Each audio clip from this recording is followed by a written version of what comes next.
The massive alien fleet appeared at the edge of the Milky Way like a swarm of metal locusts. Their ships were huge, each one bigger than Earth's moon.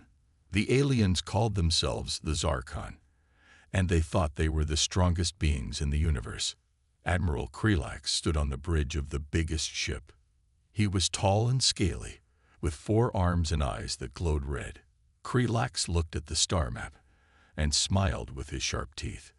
"Another galaxy to conquer," he said to his second-in-command. "This one looks easy. No big fleets, no strong empires, just little dots of life here and there." The second-in-command, named Vox, nodded. "Yes, Admiral. Our scouts say most of the aliens here are primitive. They haven't even left their home planets yet." Krelax laughed. It was a harsh sound, like rocks falling. "Perfect. We'll crush them all and take their resources. Any system that fights back, we'll destroy completely." The Zaron had done this many times before. They would enter a new galaxy, find the strongest civilizations, and crush them first. Then they would go system by system, either enslaving the inhabitants or wiping them out. As the fleet moved deeper into the Milky Way, they started to hear radio signals. Most were just random noise, but some were clearly messages. The Zaron's computers translated them. "Listen to this garbage," Krelax said. He played a message. It was a human news broadcast talking about a new space station. They're excited about a tin can floating around their planet. Pathetic. Vox studied the star map. "Admiral, I've found an interesting system. The locals call it Sol. It has several planets, and the third one is full of life." Krelax zoomed in on the Sol system. He saw the 9 planets orbiting the yellow star. Earth was a blue and green jewel among them. "Scan it," the Admiral ordered. "Let's see what kind of defenses they have." The scan results came back quickly. Vox read them out loud. "They have a small fleet of ships. Most can't leave their atmosphere. A few hundred satellites. Some primitive weapons on the planet's surface." Krelax burst out laughing again. "They call that a fleet. It's not even worth destroying. We could conquer this system with 1 ship." But the Admiral wasn't going to use just 1 ship. He believed in overwhelming force.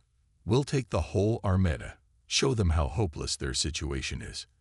Maybe they'll surrender without a fight." The Zaron fleet changed course, heading straight for the Sol system. As they got closer, they picked up more radio signals from Earth. The humans were talking about all kinds of things: politics, entertainment, sports. "They have no idea we're coming," Vox said. "Should we send them a message?" Krelax thought for a moment. "No. Let's surprise them. It's more fun that way." Days passed as the fleet traveled. The Zaron were patient. They had crossed entire galaxies. A few more days meant nothing to them. Finally, they'd reached the edge of the Sol system. The first ship they encountered was a small probe near Pluto. The Zaron destroyed it with a single shot. "First blood," Krelax said with a grin. "Now let's introduce ourselves to these humans." He ordered his communications officer to broadcast a message to Earth. It was short and simple. "Your planet belongs to the Zaron Empire now. Surrender or be destroyed." The Zaron waited for a response. At first, there was only silence. Then, suddenly, a flood of messages came back. Some were frightened, some angry, some trying to negotiate. Krelax ignored them all. He was looking at a new scan of Earth's defenses. The humans were scrambling their tiny fleet, preparing for a fight they couldn't win. "Look at them," the Admiral said. "Like insects trying to stop a storm. This will be over quickly." But deep down, Krelax felt a tiny bit of respect. These humans knew they had no chance, but they were going to fight anyway. It was stupid, but brave. "Prepare all weapons," he ordered. "Let's show these humans what real power looks like." As the Zaron fleet moved towards Earth, Krelax had no idea that he was about to face the fight of his life. The tiny fleet he mocked was more dangerous than he could ever imagine. While the Zaron fleet approached, Earth was buzzing with activity. Humans had spread beyond their home planet, but they were still small compared to galactic standards. They had colonies on Mars and a few moons of Jupiter and Saturn. Their ships could travel fast within the solar system, but they hadn't cracked faster than light travel yet. In a secret underground base beneath the Rocky Mountains, world leaders gathered for an emergency meeting. The room was tense, filled with the most powerful people on Earth. They sat around a large table, their faces lit by the glow of screens showing the approaching alien fleet. President Sarah Chen of the United Earth Government stood at the head of the table. She was a tall woman with short gray hair and a stern face. "Ladies and gentlemen," she said, her voice steady despite the fear in her eyes, "we face the greatest threat in human history." General Marcus Stone, head of Earth's Defense Force, stepped forward. He was a broad-shouldered man with a scared face from years of service. "The alien fleet is massive," he reported. "Our long-range scans show over 1,000 ships, each one bigger than anything we've ever built." A murmur of dismay ran through the room. Admiral Yuki Tanaka, commander of Earth's space fleet, spoke up next. "Our ships are faster and more maneuverable, but we're outnumbered at least 20 to 1. In a straight fight, we don't stand a chance." President Chen nodded grimly. "Then we don't fight straight. We've known this day might come. It's time to activate the Omega Protocol." The room went silent. The Omega Protocol was Earth's last-ditch defense plan, developed in secret over the past decade. It involved experimental weapons, daring strategies, and sacrifices that would change humanity forever. "Are we sure about this?" asked Dr. Aisha Patel, Earth's leading xenobiologist. "Maybe we can communicate with them, find a peaceful solution." General Stone shook his head. "We've been monitoring their communications. They're not here to make friends. It's submit or die." President Chen looked around the room, meeting each person's eyes. "We all knew this job might ask the impossible of us. Well, that day has come. We need to buy time for the Omega Protocol to work. That means we fight with everything we've got." She turned to Admiral Tanaka. "Yuki, your fleet is our first line of defense. You need to slow them down, make them work for every inch of space." Tanaka nodded, her face set with determination. "We'll make them bleed for our solar system." "Marcus," Chen continued, addressing General Stone, "get our ground defenses ready. If they reach Earth, we need to be prepared." "Yes, Madam President," Stone replied. "Every soldier, every weapon will be ready." Chen then looked at Dr. Patel. "Aisha, you and your team need to analyze everything you can about these aliens. Find a weakness, any weakness." Patel nodded, already lost in thought about the challenge ahead. As the meeting continued, plans were made and orders given. Across the solar system, humanity prepared for war. On Mars, colonists converted mining equipment into makeshift weapons. On Europa, scientists worked frantically to unlock the secrets of alien technology found frozen in the ice. In orbit around Earth, the space fleet gathered. Ships of all sizes formed up, from nimble fighters to the pride of the fleet. The dreadnought, humanity's hope. On its bridge, Admiral Tanaka watched the dots on her screen that represented the approaching Zaron Armada.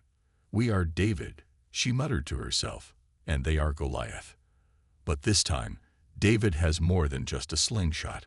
Back on Earth, in cities and towns across the globe, people huddled around screens, watching the news with a mix of fear and determination.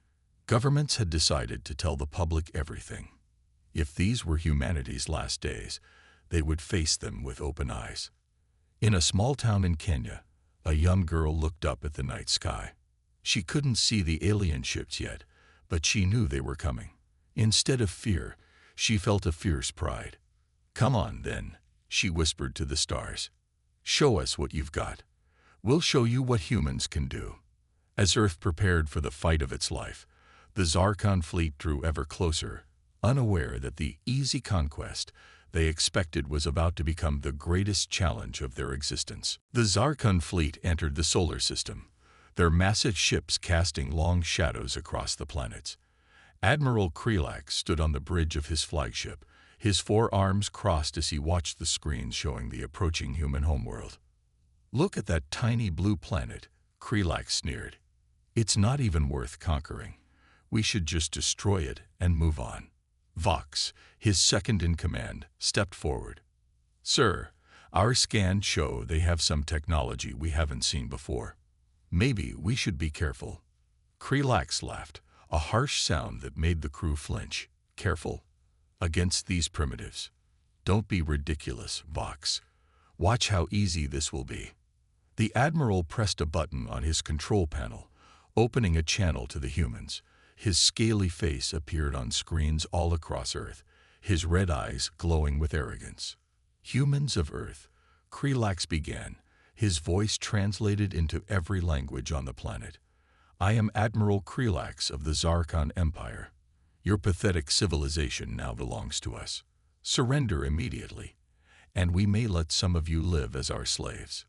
On Earth, in the underground command center, President Chen watched the alien's message with narrowed eyes.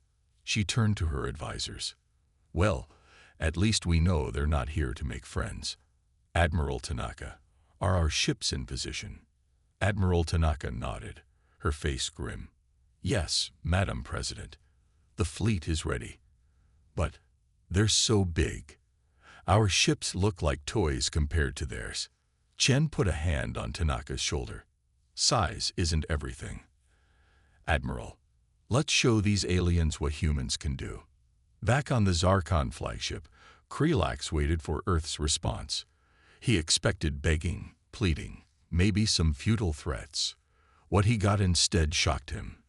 President Chen's face appeared on his screen, her expression calm and determined. "Admiral Krelax," she said, her voice steady. "On behalf of humanity, I have a simple response to your demand." She paused, then spoke 3 words: "Come and try." For a moment, Krelax was speechless. Then he burst into laughter. "Oh, this is too good. They actually think they can fight us." He turned to his crew. "Launch the first wave. Let's show these humans what real power looks like." Hundreds of Zarkon fighters poured out of the larger ships, heading towards Earth. They expected to meet no resistance until they reached the planet's atmosphere. They were wrong. From behind Mars, Earth's fleet appeared, smaller than the Zarkon ships, but faster and more agile. Leading them was the humanity's hope, its engines glowing as it charged into battle. Admiral Tanaka's voice crackled over the human fleet's comms. "Remember your training. Use their size against them. Hit hard and fast. Then get out. Good luck, and give 'em hell." The space around Mars erupted into chaos. Human fighters darted between the larger Zarkon ships, their advanced weapons leaving scorch marks on the alien hulls. The Zarkon, caught off guard, struggled to target the nimble Earth ships. On his flagship, Krelax watched in disbelief as the first wave of his fighters were decimated. "Impossible," he muttered. "How are they doing this?" Vox studied the tactical displays. "Sir, their technology. It's more advanced than we thought. And their ships are piloted with incredible skill." Krelax slammed a fist on his control panel. "It doesn't matter. We still outnumber them. All ships, advance. Crush these human pests." The main Zarkon fleet moved forward, their massive cannons charging. But as they approached Mars, something unexpected happened. The red planet's surface seemed to shift, and suddenly, gun emplacements appeared, firing up at the alien ships. "They've weaponized the entire planet," Vox exclaimed. Krelax growled in frustration. This was supposed to be an easy conquest, a chance to mock a primitive species. Instead, he found himself in a real fight.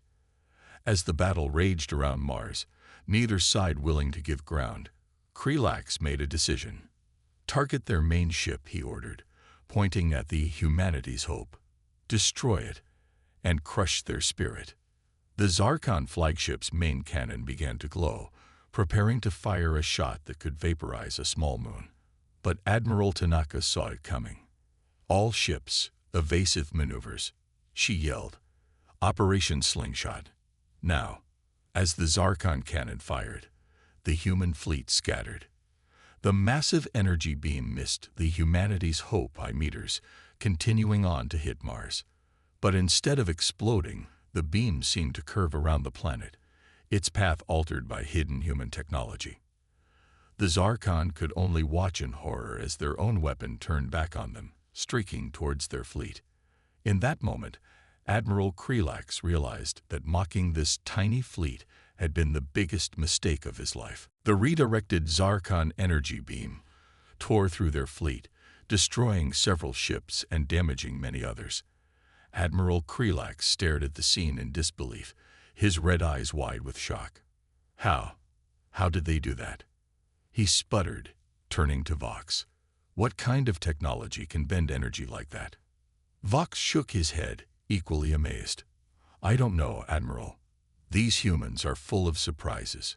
Meanwhile, on the bridge of humanity's hope, Admiral Tanaka allowed herself a small smile. Phase 1 complete, she said. Now for Phase 2. All ships, initiate Operation Firefly. Across the human fleet, small pods detached from the ships. These pods, barely larger than a car, zipped towards the Zarkon fleet. The aliens, still reeling from the redirected blast, didn't pay much attention to these tiny objects. That was their second mistake. As the pods neared the Zarkon ships, they suddenly lit up with intense energy. They attached themselves to the hulls of the alien vessels and began to pulse.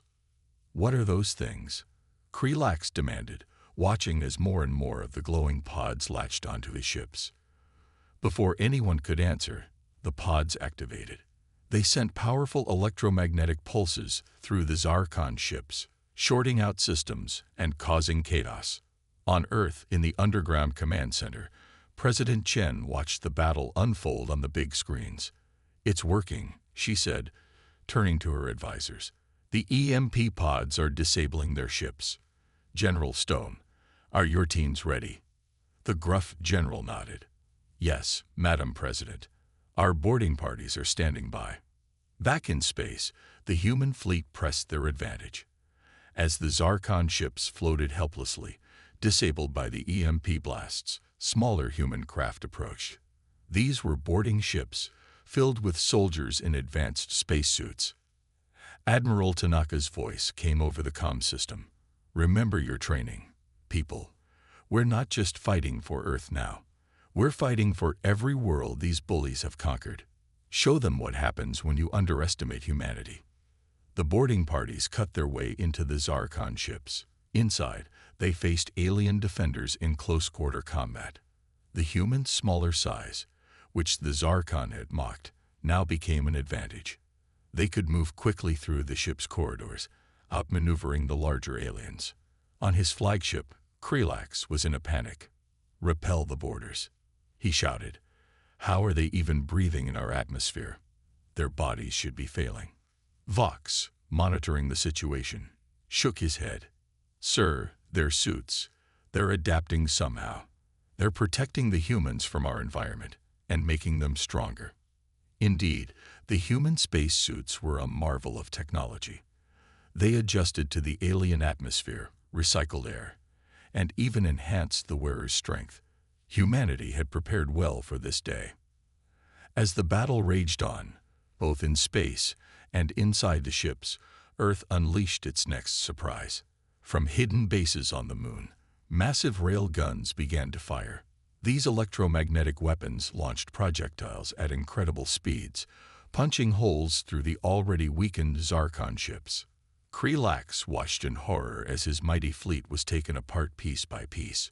Ships that had conquered entire galaxies were now being disabled by creatures he had dismissed as primitives. This can't be happening, he muttered. We are the Zarkon. We are invincible. But the evidence before his eyes told a different story. Human ingenuity, combined with their fierce determination, was turning the tide of battle. On humanity's hope, Admiral Tanaka received a transmission from one of the boarding parties. Admiral, we've secured the engine room of one of their main ships. We're learning how their FTL drives work. This tech could revolutionize our space travel." Tanaka nodded, her eyes shining. "Excellent work. Secure as much of their technology as you can. We'll use it to defend ourselves against any future threats." As the battle entered its final stages, it was clear that the human response had caught the Zarkon completely off guard. What was supposed to be an easy conquest had turned into a humiliating defeat. President Chen, watching from Earth, turned to her advisors. "I think it's time we gave the Admiral our terms of surrender," she said with a grim smile.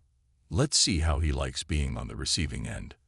The tiny fleet, once mocked by the Zarkon, had proven to be more than a match for the alien invaders.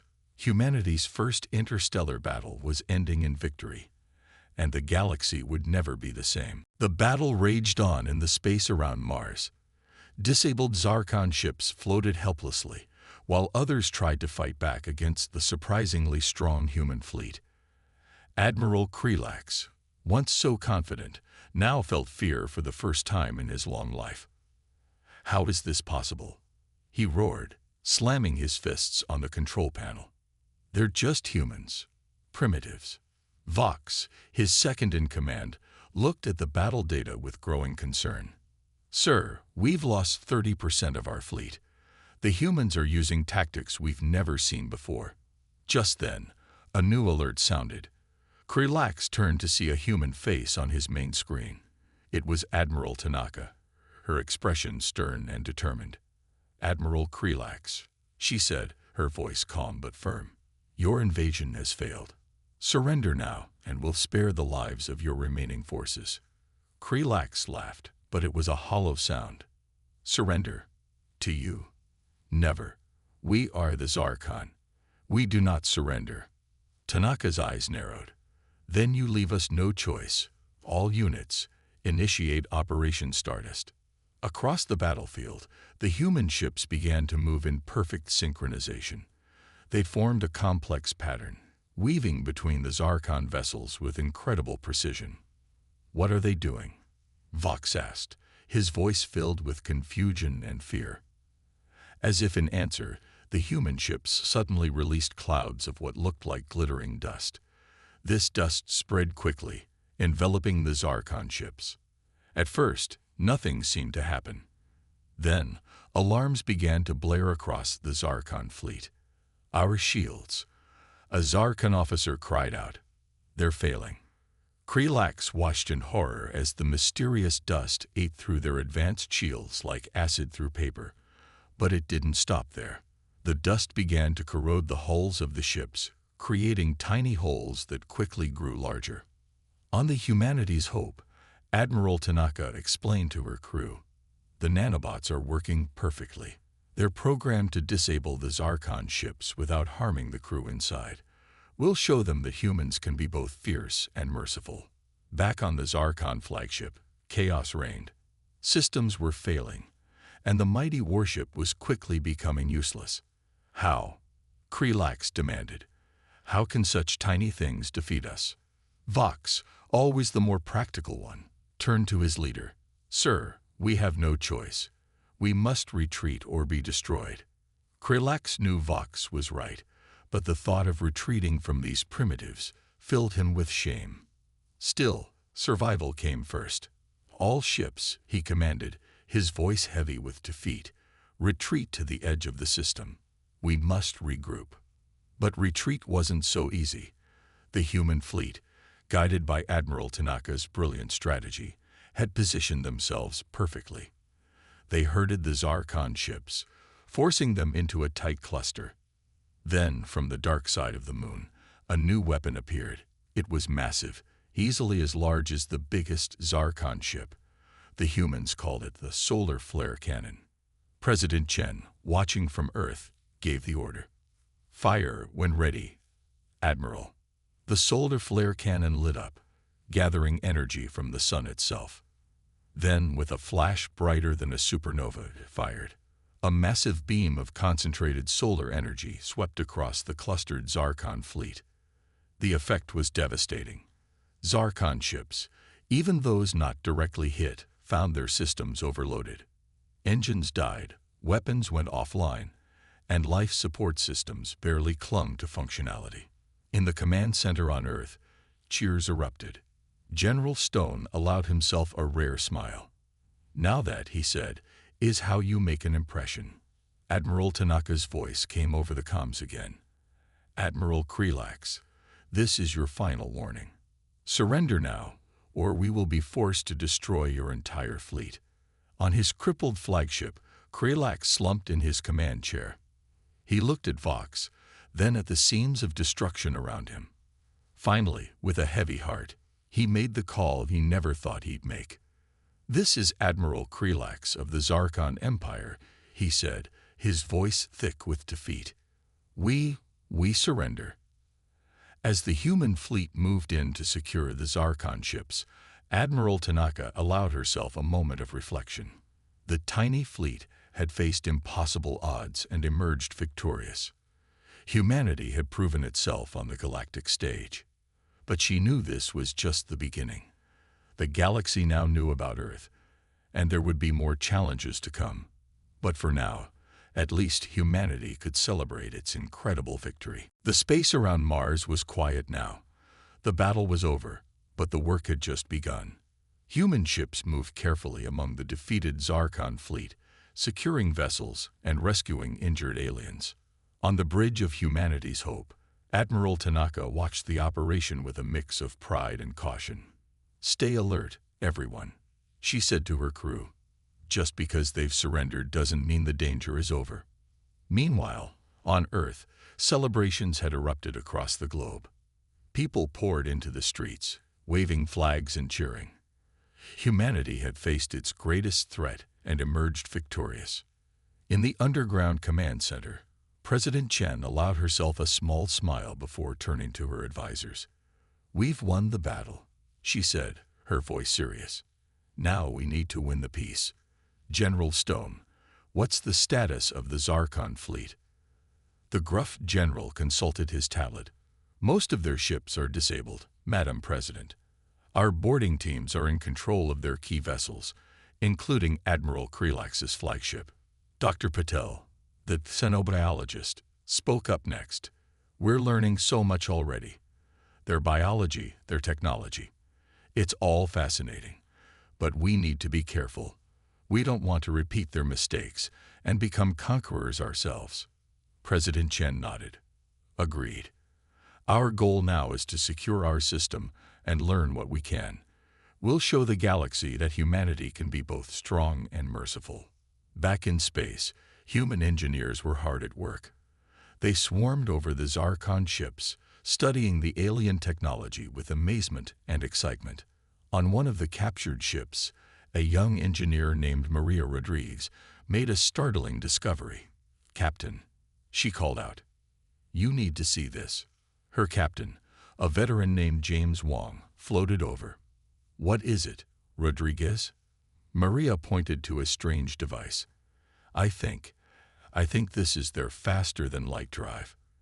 And, sir, I think I understand how it works." Captain Wong's eyes widened. "Are you sure?" Maria nodded excitedly. "It's based on principles we've theorized about but never achieved. With this, we could reach the stars in days instead of years." The news spread quickly. Humanity hadn't just defeated an alien invasion. They'd gained the key to the galaxy. On the Zarkon flagship, Admiral Krelax sat in what was once his command chair, now a prisoner. Admiral Tanaka stood before him, her expression stern but not unkind. "Why?" Krelax asked, his voice a mix of anger and confusion. "Why didn't you destroy us when you had the chance? We would have shown no such mercy." Tanaka's reply was calm.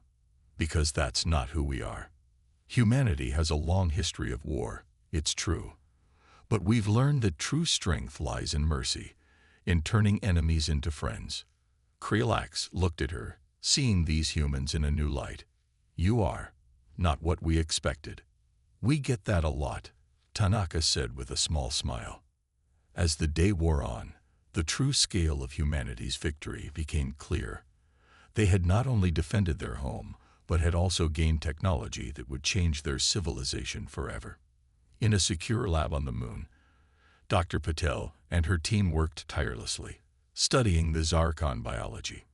Their genetic structure is fascinating, she told her colleagues. And look at this, I think their longevity could be the key to curing several human diseases. Across the solar system, from the colonies on Mars to the research stations on Europa, humans began to realize that a new era had dawned. They were no longer alone in the universe, and they had proven themselves equal to any challenge. As night fell on Earth, President Chen prepared to address the world. She stood before the cameras, her face solemn but hopeful.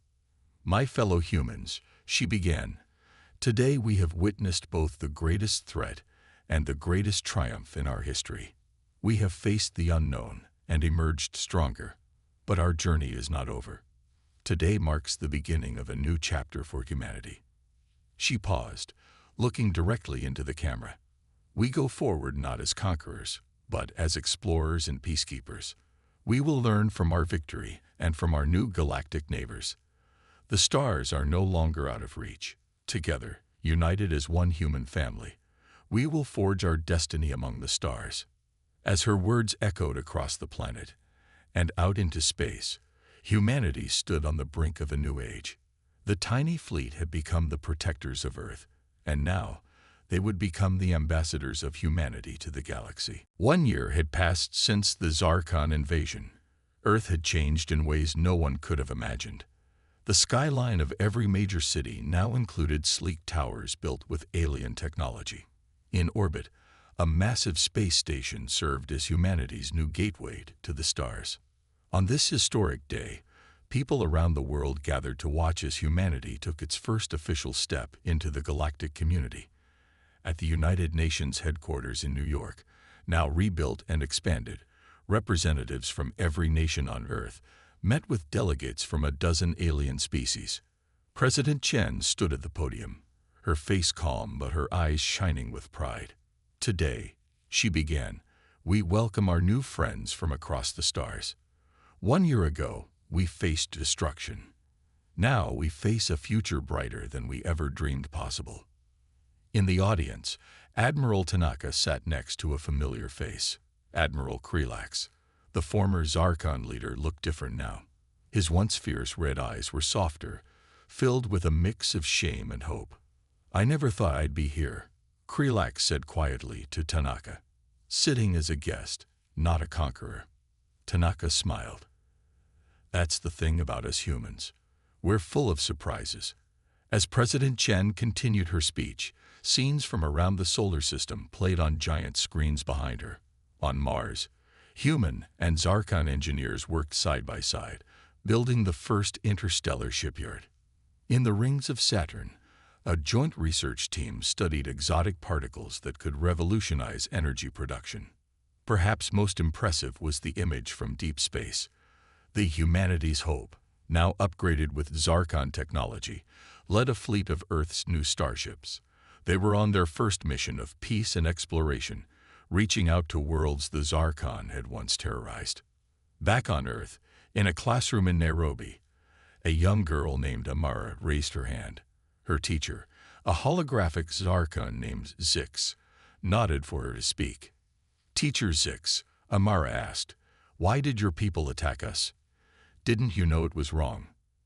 Zix's hologram flickered slightly, a sign of emotion in their species. We were wrong, Amara.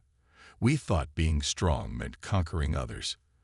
Your people taught us that true strength comes from working together. In a lab beneath the Pacific Ocean, Dr. Patel made a breakthrough. She rushed to the communication panel, her face excited. President Chen, she called out. We've done it. Using a combination of human and Zarkon DNA, we've created a treatment that could extend human lifespan by centuries. The news spread quickly, causing excitement and debate around the world. Humanity's future was expanding in ways no one had ever imagined. As the day's ceremonies concluded, President Chen met privately with Admiral Tanaka and General Stone. What's our status? She asked. General Stone spoke first. Our defenses are stronger than ever. We've integrated Zarkon shield technology with our own innovations. Earth is safer now than it's ever been. Tanaka nodded. And our exploration teams are making great progress. We've made peaceful contact with 5 new species in the past month alone. The galaxy is opening up to us. President Jen smiled, but her eyes were serious. And the Omega Protocol. Both Tanaka and Stone straightened. The Omega Protocol, Earth's ultimate defense plan, had been updated with their new knowledge and capabilities. Ready, Tanaka said simply. But we hope we'll never need it. As night fell, families around the world gathered to watch the sky. The humanity's hope was due to return from its mission, visible as a bright star moving across the heavens. In a small town in Japan, an old man pointed it out to his granddaughter. "Look there, Hana," he said softly. "That's our future." Hana's eyes widened with wonder. "Will I get to go up there someday, Grandpa?" The old man chuckled. "Hana, you might go further than any of us ever dreamed." As the humanity's hope passed overhead, its light a promise of adventures to come, the people of Earth felt a new emotion. It wasn't just pride or excitement. It was a feeling of unity, of being part of something greater than themselves. The tiny fleet that was once mocked had become the vanguard of a new era. Humanity had not only survived its trial by fire, but had emerged stronger, wiser, and ready to take its place among the stars. In the vast expanse of the galaxy, word was spreading. Humans were out there now, and they were a force to be reckoned with, not through conquest, but through courage, innovation, and an unbreakable spirit. The age of humanity had begun.